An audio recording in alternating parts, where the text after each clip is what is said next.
Hello and welcome to day 11 of Yule. So my day 11 of this mishmash of things all on top of each other is that this is a day for divination. So weighing things up. So we have the number 11 is a number of uniqueness, of identity, of being an individual. So just at the moment, we're looking at ourselves, just the one person standing up. But we're weighing up, who do we want to be? Which path do we want to go down? Is it this one or is it this one? Which way are we going to choose? Okay, so today is going to be the day where we actually start to make those decisions and choices. Just starting.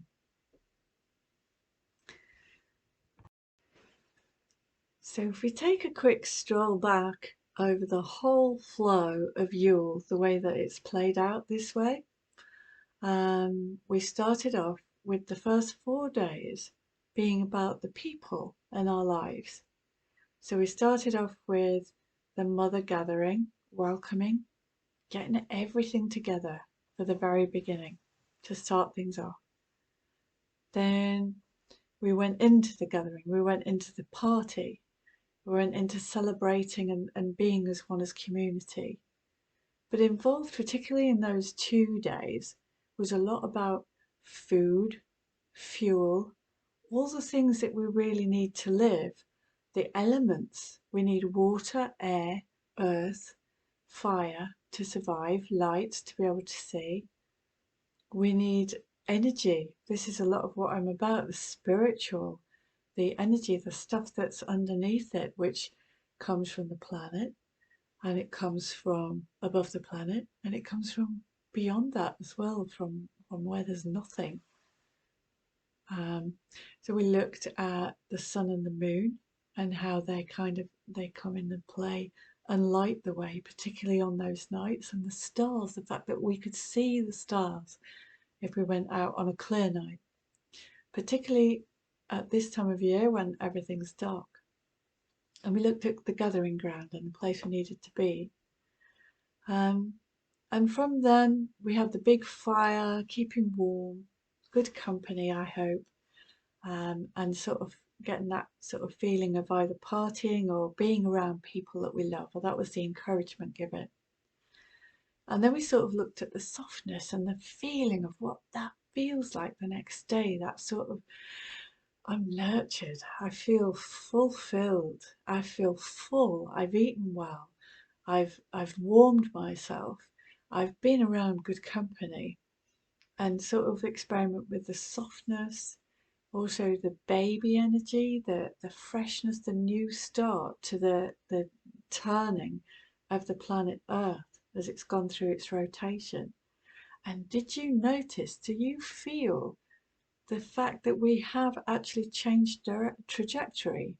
Because I noticed for me, I felt quite tired, not just because of the things I was doing or because it was dark. It's almost as though there was a part of me aware that the planet had moved on and was experiencing that and trying to understand it. We also then, from the child, we looked at being the child and experiencing from the child and starting afresh. We also then looked at the adult, the older people, the teachers and guides in our lives that have sort of lit the way and gave thanks. There was a lot of gratitude in those first 4 days, a lot of really, really feeling good about the things that we have and the flexibility that we have in the transport, everything. Then the next 3 days were kind of like about curiosity about our purpose and the gifts that we bring. And the most important day of it actually did fall on Christmas Day anyway, the one that was chosen, was the day to come into the heart and really feel that feeling of emanating out, that we actually have a role to play in life, and having that kind of feeling of what Christ energy was, open arms and healing hands. That's what what he brought. And that's just that one. There were so many other um, ways of looking at this. As we had the Nordic way of looking at sharpening our reactions as well, and how that kind of works with where we really do come to that awareness, that stillness in our heart. It's almost like our heart can have ears and eyes and sense that little bit more. There's that sensing going on. That sort of helps us to come back to a place of presence, of omnipresence, where we're all one. Even if you're just feeling it from where you are, that sense of presence in there. So, and that's crucial to anything we ever do. And we've looked at that. We also had a go at Bring and Do, which was supposed to be a Father's Day or Father's Night, sorry, which gifts we're actually going to bring and act out in the world. And then we went through the three ends of establishing a flow. Which way do we want to go? This sort of visualizing ourselves moving. So we did the skiing, and we did kind of like we looked at wisdom as well. So we're going to move forward, okay, but which stories am I going to carry forward with me? How is that being perceived? What's being reflected back to me? And we looked at mummying and acting things out, and actually getting a feel for what it feels like to act something out. Are we going to play this role? Are we going to go down this road again? Or are we going to do something different? And what's it like to act that out? And then the final day was, what do I want to look like? How is this being reflected back? We looked at the sun, because we're wanting to emanate out, and the moon helps us to see our reflection back. And the elven as well. We talked about the elven and how they will reflect us back. So that's kind of the flow of the journey that we've taken through the 12 days of Yule. And I can see advantages to it not necessarily being a designed flow through. We've been able to check in and see, try things, before we move. And this is what we need to bring into the next bit, which is discerning what we are going to move forward with. And so before I say that, the other aspect which we've not brought in before is a Roman tradition, and it's called Saturn Rebellion. So I don't know if anybody's heard about that before. It used to be a time where people would take to the streets and just run riot, from the sound of it. But the point is, and how we can use that in our practice, is Saturn is the planet in astrology which represents order and structure and foundation. And I'm kind of thinking that using rebellion is quite useful, because if we want to change the way we do things, we have got to break that structure down. So it's kind of now what I'm going to encourage is, what structures are we going to break down? And how are we going to break down these things, these habits, because they will have been quite grooved in. Take down these structures so that we can build and establish new ones that we do want, and root out a new path and go on an adventure, sort of like a skiing adventure, to kind of like see which way we do want to go and structure this new path. Some part of you knows what your purpose is, what it is that's best for you to focus on. And we're doing it with the context of this year, what you can do and what you can change this year. Okay, so that's the invitation then to take a pen and paper and to map out what it is you want to do. Give yourself a time to do it in, say 20 minutes, half an hour or something, and just come out with a rough idea. We're not going to implement anything until the end of January. So, or that would be my recommendation, is just leave the deciding until then, the certain deciding until then, and just use this time to experiment all the way through January with what it is that you're bringing into this year, and then birth it in February. So if we settle to go into a sort of a meditation now. And I'm just going to make it quite simple, just kind of like, let's see if we can just invite in. Just do some breathing, and we're starting to invite in a clarity. So you can invite in a clarity around what it is that I want to do, knowing that I can weigh things up. So it's almost like we're going to build up a trust inside and a clarity. So just taking a few deep breaths again. Just keep relaxing down. Let the shoulders go loose.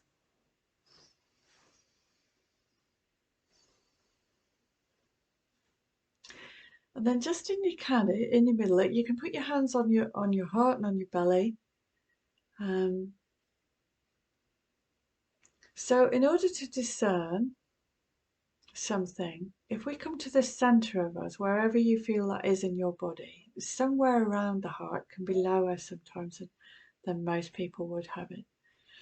Right into the center of you. So and then you're choosing whatever you're choosing to weigh up from this heart place.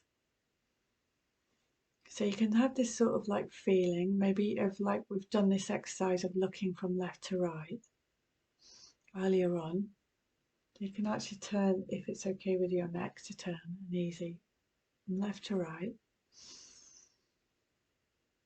if you want. But just get this feeling of being in your center.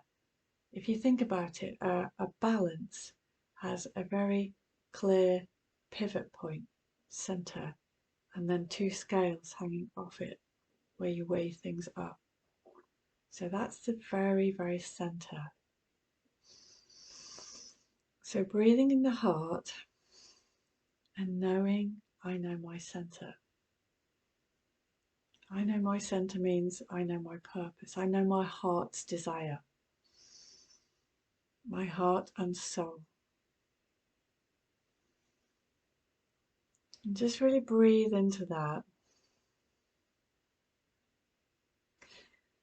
And then bring your attention lower down into your belly. You can still keep your hand on your heart if you want, but bring a hand down to your belly as well. Just hold your belly. Because this is where your instincts are, your gut instinct. So this is the thing when we're going down the slope and we're knowing the right way to turn. So this is kind of going to help us govern which way we're going.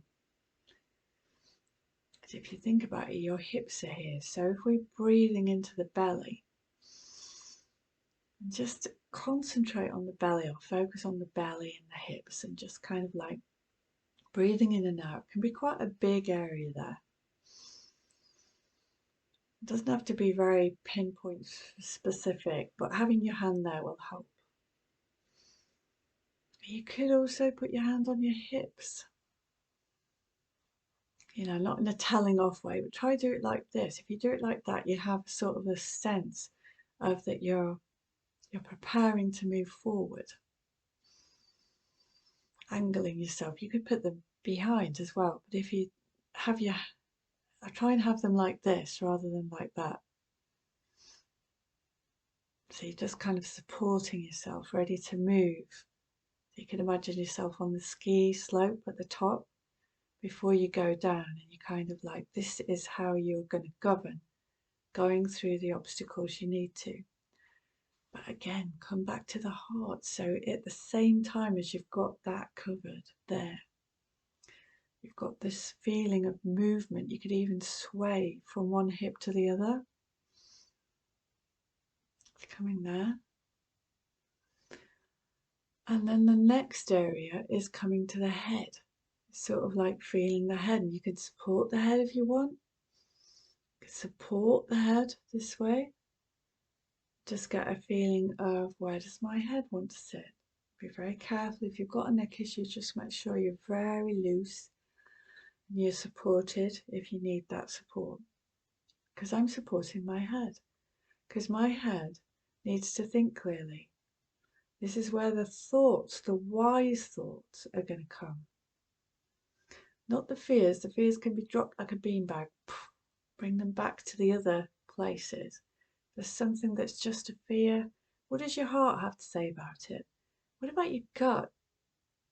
You can also check it out with these reflections from other places, from wise sources.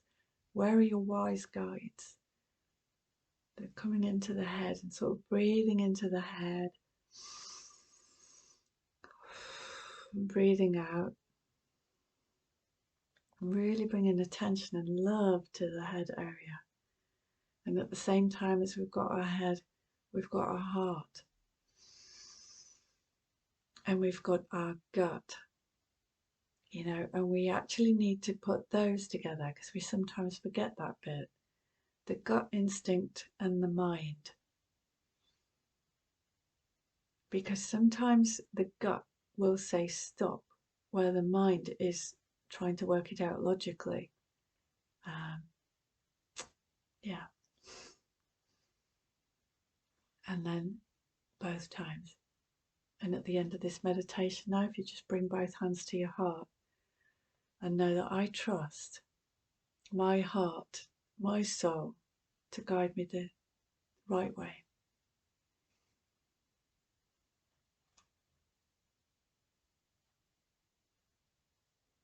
Okay, have a beautiful day, and tomorrow I'll see you for the last day of Yule, the 12th day, which is the last day of this calendar year also. I don't know what I have planned for tomorrow yet, so you'll have to tune in to find out. Okay, so happy deciding. See you tomorrow.